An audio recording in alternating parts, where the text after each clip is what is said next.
Hey there, hi, welcome to the channel. I am Garrett, and in this video we are talking all about some tacky Christmas decor and what we can do instead.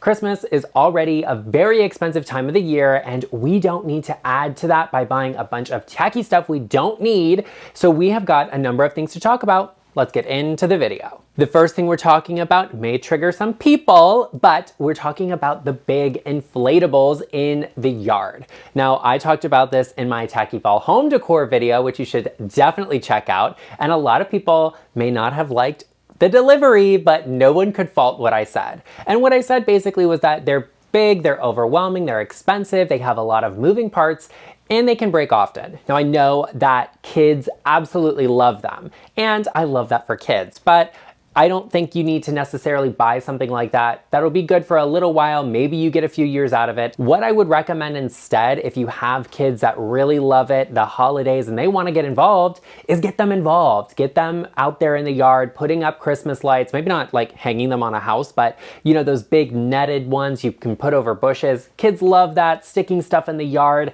That's all fun. And then maybe you make a routine out of it of who gets to turn the lights on or something like that, instead of opting for a big expensive inflatable in the yard. If you're gonna bring in an oversized item or anything outside of your home, make sure it works with the actual size of your house and that it's not overwhelming everything else you already have going on. Something else that I just don't love at all, let alone for the holidays, but I feel like we do feed into, is like mass marketed, mass produced junk, just stuff that we really don't need.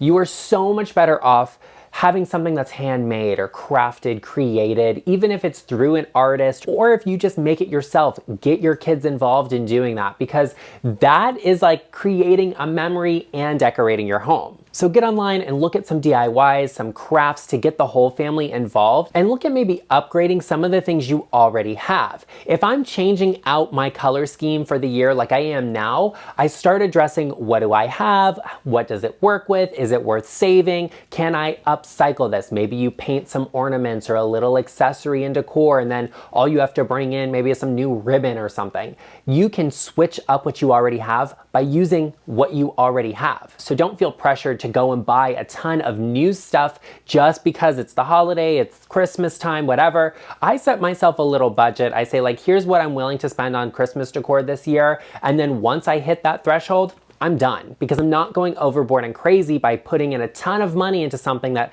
I put a ton of money into last year and the year before, and I'll do next year. Absolutely not. So don't be afraid not to buy new things and just to get crafting and make some things yourself. Let's talk about something else that is so tacky and we can just leave in the past, and those are signs. I talk about this all of the time, that like, we don't need to be decorating with words all over the house. And I think there's a limited amount you can kind of get away with. Like, one little sign that says Christmas is kind of cute, but then we can leave it to that one sign. We don't need them everywhere. We don't need a sign that says like Christmas tree farm. Is it though? Is it a Christmas tree farm? Because I don't see the trees. What's the tea? What's happening? You want to make sure that your decor just makes more sense than that. But something I really love for the holidays that I think is really amazing and is kind of in that same sign category are calendars and advent calendars. I love them. They're interactive. You can change them up. I never know what the actual date is, so having them is like keeping me on my toes, and you get to the point where you're like, oh look, it's December 17th and I still haven't done any Christmas shopping. I should get that done. And you can put a little something in there, like a little Christmas treat that the kids will enjoy, and I think that's really fantastic. Plus, reminding yourself what day it is and how much time you have left to get everything done for the holidays is always a good idea. You know what's a really good idea? Giving this video a like and hitting that subscribe button, joining the GarrettLeChic family, and while you're at it, turn that bell notification on to get notified every time I upload. I also would love if you shared with me in the comment section after you have done so that I can personally welcome you to the channel. Subscribing is a great idea, but glitter is never.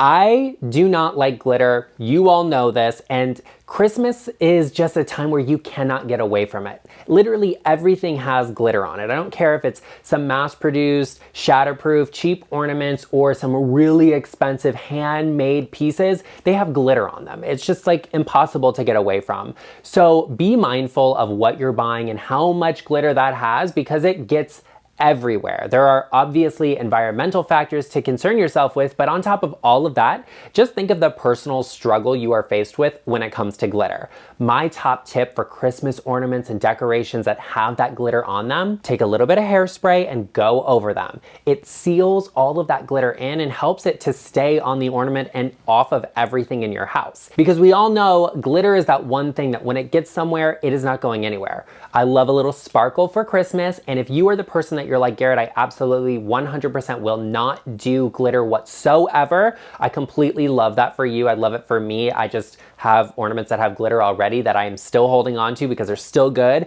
but consider replacing them with crystals.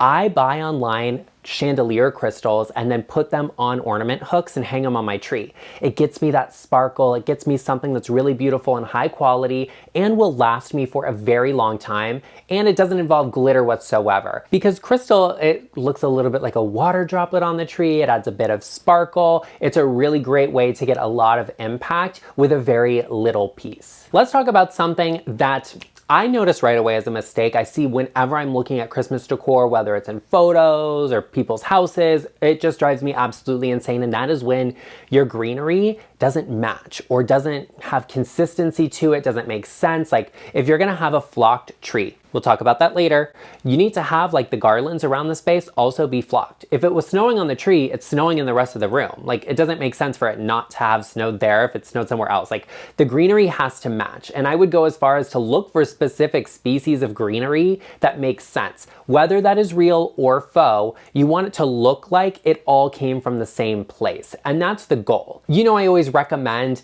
collecting and curating, and I think you should do the same thing when it comes to Christmas decor. Every year, like I said, I treat myself to a little bit. I set a budget and then I buy for that. So if you keep that mentality, you end up with a lot of different things. So keep that in mind when you're looking, that you want to see, what do I already have? What type of greenery is that? Because you want it to match so it makes a little bit of sense. And keep it to a room, keep it to the entire house. That's what I do. I have the same greenery outside my house as I have inside, and I always do a faux garland, but I get a real tree every year. So I want the garland to look like the same type of greenery as the tree. It just makes so much more sense, because when you've got a bunch of mismatched stuff everywhere, it looks like Christmas threw up all over the place. And while some of us love that, we love that you're taking the effort to decorate, we want to have a little bit of that consistency, so be on the lookout for it. I think I just mentioned a flock tree, and we need to talk about it because flocking gets everywhere. It gets absolutely everywhere. If you're like flocking a tree this year and you take it down and put it away, you're gonna be covered in flocking. It's gonna be all over the place, the fake snow. And then next year when you go to set it back up, once again, everything is gonna be covered in it. And there is no going back. Once you flock a tree, once you flock a garland, it's not coming back to being green again. You're not getting all of the flocking off of it.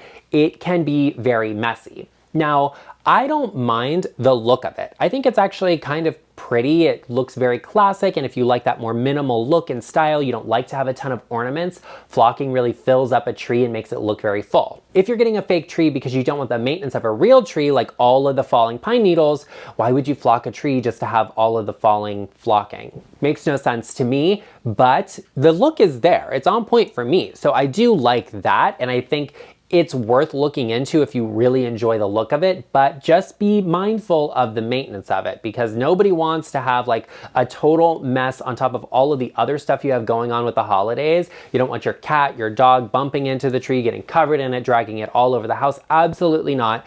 So flocking for me is not something I'm going to do probably ever, but I do enjoy the look of it in other people's houses where I don't have to clean up after it in. Well, I don't know that it's worse on a real tree. I mean, you have the same issues. I mean, on a real tree, you're gonna have flocking falling off and the pine needles falling off, and you have to water it. Like all of that on top of itself, like absolutely not. Now, speaking of the holidays, you all have been asking, everybody wants to know and see, where is Santa's little helper, the precious little baby boy, Albert? Let me grab him because he's got something he wants to show you. Oh, there he is, everybody's favorite little Christmas pup. Oh, yes. Oh, look at your cute little Christmas hat, Albert. Do you love it? Yes, you know you're the boss. You know you're the boss of this family with your little baby Christmas hat. Oh no, you don't love it, but you love to cuddle up in this cold weather. Oh, okay, buddy. We'll see you later. I know Albert was so cute with this little hat, but something that's not cute for Christmas are metallic trees. As a matter of fact, I don't really like colored trees at all. I like my tree to be green because that's the color that trees grow. I know that people really like white Christmas trees. People really like metallic and pink trees. I've even seen blue trees. I actually have a black Christmas tree that I use every year for Halloween, but why would anyone want a black Christmas tree? It's a little bit much. It's a commitment for me. The holidays for me are all about being like warm and cozy and having those classic vibes. So when I see like a gold tree, it's like, it's a lot. There's a lot happening here. You could have just got a green tree and did gold ornaments. It's a little more classic. Referencing back to nature is always a good idea. Whether you get a real tree or a faux tree, definitely consider getting a green tree because that's the color that trees are, and it lends a softness to the space. When you have a ton of Christmas stuff happening all over the place, like you've got your tree all decked out, you've got the garlands, you've got this, you've got that, you've got little stockings hung, it gets to be a lot. And when you have those really cool or harsh tones or really vibrant tones, it can overwhelm the space. I definitely recommend getting a green tree because they're just super classic and timeless, especially if you are opting to invest in a faux tree. These are very expensive and they're made to last a while if you get a really good quality one, which is what you want to do so you're not adding just like a big chunk of fake plastic tree to a landfill. So definitely consider getting something classic if you are making a big investment in the holidays. The next thing we have to talk about is a little bit of a reference to what we said before, and that is take the commercialization out of the holidays, out of Christmas. Do not be afraid to DIY. Do not be afraid to set yourself a limit, a budget. Let me tell you what. When I was in college, every year, my school decorated this really gorgeous historic mansion and gardens, okay? And we would branch off into teams and everybody would take a room and we'd get a theme. So one year the theme might be a winter wonderland and the next year it might be like a traditional Christmas or birds or something. And the school would be like, here's a fake tree, here's some garland and a box of Christmas decor. You have $25 to make it work. And every year we turned it out. We would make things, we'd craft things, we'd DIY things, we'd dry florals and use them. It was always a really fun experience, but we were also able to do so much so affordably. So you can do that in your home. Maybe you set yourself a budget this year and a theme, and then you do the same thing next year and you switch it up every year, but you limit yourself to what you're spending. You do not have to go wild and crazy investing in everything. However, if you are going to go all out and you really want some amazing quality pieces, look for them that are handmade from small businesses. I always recommend that. I absolutely love getting really one-off, interesting, unique ornaments and pieces for my tree. Every time I travel somewhere, I get one. Like my husband and I went to Alaska this year and I got one that was a blue whale, a handmade, painted, everything blue whale. So interesting, unique, a one-off piece that I absolutely love. It was a little bit more expensive, but I felt comfortable because it was a one-off, because it was handmade. You do not need to go to a big box store and just buy a bunch of expensive stuff. Look for those smaller places, artisans. Go on Etsy and have a search and look around. There are a ton of people that are hand making things and selling them. I absolutely love that, so be sure you are mindful of where you're putting your money, especially during the holiday time. Speaking of limiting yourself and what you are spending, we need to talk about everything being brand new. You do not have to buy everything brand new at all in your homes. I love to mix new and modern with vintage and antique, and you should do the same thing when it comes to Christmas decorations. Don't be afraid to look for antique ornaments and vintage pieces. People actually sell them in lots online, and you can just get, 20, 30, 50 pieces all at once for a pretty good deal in comparison to what you would have spent on those brand new. Don't be afraid to go into those antique stores and thrift stores and look at what they have. There's nothing wrong with getting something that someone already had because it has a little bit of character, a little bit of history on it. And I also always recommend you layer and bring in the things you already have in your home into all of your decorating. Or go to those antique stores and those vintage shops and look for something cool, something different, unexpected. That's always a way to build so much character into a space, and you have one-offs. Maybe you have them, you've inherited some antique ornaments or vintage pieces from a family member. I absolutely love that, and don't be afraid to use them. Don't be afraid to not buy everything new, to not have vintage in your space, and not to incorporate the things you already have in your other home decor into your holiday decorations. Well, there you have it, everyone. I hope you enjoyed this video. If you did, be sure you share with me in the comment section down below. What is one piece of Christmas decor that you think everybody needs, that you have? Maybe you made it, maybe it's vintage, antique, you found it somewhere that you're so excited about it for. Share with me in the comment section down below because I want to hear from you. Be sure you give this video a like and hit that subscribe button. I also know that you know someone that they are the queen of wasting during the holiday season and Christmas, and they have everything going on everywhere. They're constantly going out and buying everything new, and it's too much and a little bit tacky. Share this video with them because friends help friends, and I will see you in the next one.